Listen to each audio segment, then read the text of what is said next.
등비수열 두 번째, 등비수열에 관련된 아주 평범한 몇 가지 문제들을 좀 살펴볼게요. 등차 수열하고 비교를 해보면 거의 문제 구성은 똑같아요. 다섯 번째 항이 마이너스 48, 여덟 번째 항이 384인 등비수열에 대해서 이제 일반항을 어떻게 구하는 거냐. 이게 만약에 등차 수열이었으면 a 플러스 4d는 마이너스 48, 그 다음에 a 플러스 7d는 384. 등차 수열에서 모르는 문자, 구해야 되는 문자가 이렇게 a와 d 두 가지였단 말이에요. 그러니까 식이 두 개만 있으면 이 연립방정식을 잘 풀어서 a와 d를 구할 수 있고, 그러면 일반항을 구할 수 있는 거였었죠. 등비수열도 마찬가지예요. 등비수열의 일반항 같은 경우에도 a는 a 곱하기 r의 n-1제곱이라서 a 모르고 r 모른단 말이에요. n은 모르는 게 아니라 그랬었지. n은 항 번호니까. a와 r만 구하면 일반항을 구할 수 있는 거기 때문에 역시 조건이 두 가지가 있어. 근데 연립방정식을 푸는 방식은 약간 틀려. 왜 그러냐? 이 등차 수열 같은 경우에 주로 이제 덧셈으로 되어 있다 보니까 가감법을 주로 많이 이용해요. 가감법을. 근데 등비수열 같은 경우에는 곱하기로 표현이 돼.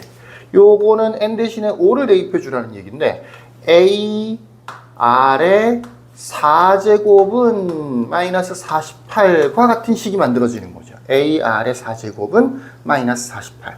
여기는 A 더하기 4D가 마이너스 48. 등차였다면, 이게 이렇게 푼다는 게 아니고, 등비가 아니고 등차였다면 이렇게 풀 거 아니야. A 플러스 4D는 이렇게 풀 거 아니야.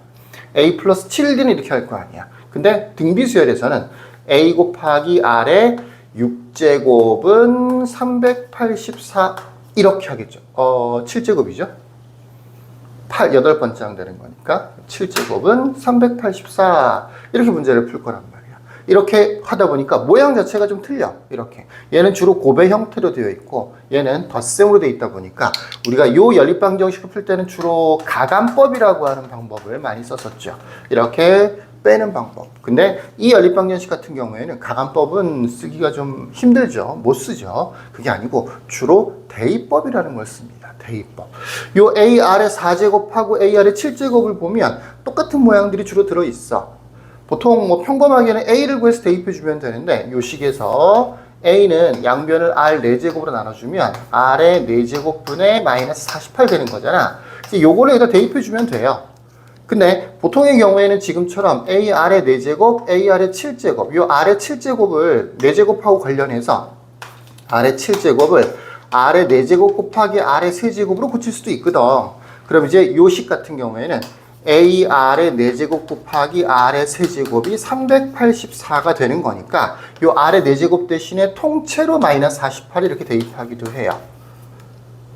A를 구해서 대입하는 것도 괜찮고 이게 평범한 방법이고 이게 가장 기본적인 방법인 거지. 근데 등비수열 같은 경우에는 이렇게 묶어서도 비슷한 모양들이 섞여 있을 수가 있단 말이에요. 이런 식으로. 그래서 통째로 대입하는 방법을 조금 더 많이 씁니다. 그러면 마이너스 48에 R의 세제곱이 384가 되는 거니까 R의 세제곱이 아마도 6, 9, 9, 8 되는 거네요. 88에 64, 마이너스 8이 되는 거네요. R의 세제곱이 마이너스 8 이렇게 되는 겁니다. 뭐 R은 마이너스 2였다는 얘기가 되겠죠. 그래서 R이 음수 마이너스 2구나. 마이너스 1을 대입해서 A 곱하기 마이너스 1을 4번 곱하면 16이 되는 거지. 그게 마이너스 48 되는 거니까 A는 마이너스 3이었군요. 그래서 일반항을 찾아낼 수가 있는 거죠. 일반항이 마이너스 3 곱하기 공비가 음수일 때는 반드시 괄호를 쳐줘야 돼. 마이너스 2n 마이너스 1제곱 이렇게 둘 수가 있는 거죠.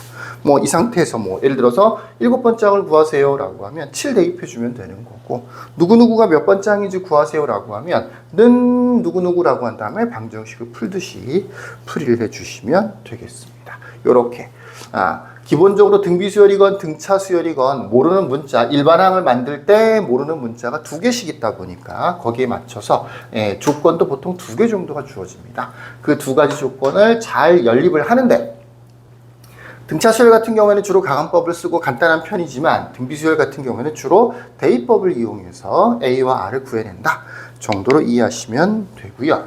두 번째 문제 좀 봅시다. 두 번째 문제는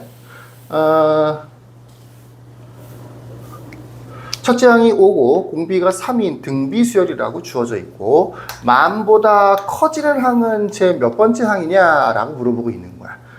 첫 번째 항은 공비가 주어져 있으니까 등비수열을 만드는 게 별로 어렵지 않죠. 하지만 이 문제에서도 역시 이 문제처럼 첫 번째 항과 공비가 직접적으로 주어지는 게 아니고 항들 한 2개 정도 또는 관계식 2개 정도가 주어지고 첫 번째 항 공비를 구해내야 되는 경우도 있어. 그럼 이제 2단계로 문제가 풀리는 거죠. 자, 지금은 1단계가 굉장히 간단하지. 첫째 항이 5고 공비가 3인 등비수열이라고 되어 있으니까 AN은 첫째 항 5 곱하기 공비 3의 n-1제곱이 되는 거죠. 이게 항이야. 요게 항 번호고 이 항이 어떻다고? 만보다 커진다고. 항 번호가 만보다 커지는 게 아니고 항 자체가 만보다 커지는 항이라고. 그래서 5 곱하기 3의 n-1제곱이 만보다 크다라고 부등식을 만들어주면 되는 거죠. 5로 나눠주면 2000이 되는 건데 2000 정도가 되면 덧셈이나 뺄셈 같은 경우에는 굉장히 큰 숫자지만 거듭제곱에 있어서는 굉장히 큰 숫자는 아니에요. 2000 정도면 예를 들어서 3의 4제곱이 9981이거든. 그러면 3의 5제곱은 243이 되는 거고 3의 6제곱은 6제곱은 여기다 다시 한번 3을 곱하는 거잖아. 그래서 이게 3, 4, 12, 729가 돼요. 벌써 700을 넘어갔다고요. 그 다음에 3의 7제곱은 이제 다시 여기다가 3을 곱해주면 되는 거니까 2100을 넘어가죠. 그러니까 요 n-1이 7 이상이 되면 되는 거지. 7만 돼도 벌써 2100을 넘어가는 거니까. 그래서 n-1이 7이 되었을 때, 그러니까 즉 n이 8이었을 때 8번째 항부터는 커지는 항, 8번째 항부터는 2000보다 커진다 라고 볼 수가 있죠. 물론 이제 만보다 커지는 거지. 이건 약분해서 2000이 된 거니까 이렇게 문제를 풀어요. 처음에는 당황하죠. 이거 어떻게 풀어요? 3의 n-1제곱이 2000보다 커진다. 어차피 항 번호라고 하는 것이 n이라는 게 자연수라는 조건이 숨어 있고 거듭제곱에 있어서 2000은 그렇게 큰 숫자가 아니다. 몇 번만 빨리빨리 곱하기를 해보면 2000, 2만까지도 금방금방 만들어져요. 그러니까 일일이 대입해서 찾는다 라고 하죠. 이 숫자가 근데 이렇게 이 정도의 숫자가 아니고 100만, 1000만 이 정도도 아니고 예를 들어서 10의 20제곱 이런 식으로 굉장히 큰 숫자가 나온다. 그러면 이제 일일이 대입해서 문제를 풀 수는 없겠죠. 그때는 양변의 로그를 취해서 상용 로그의 성질을 이용해서 또 부등식을 풀어주는 경우도 있습니다. 자, 요렇게 등비수열에 대한 아주 보편적인 2가지 형태의 문제를 배웠고 다음 영상에서 또 한 2-3가지 정도를 더 배워보도록 할게요. 자, 여기까지.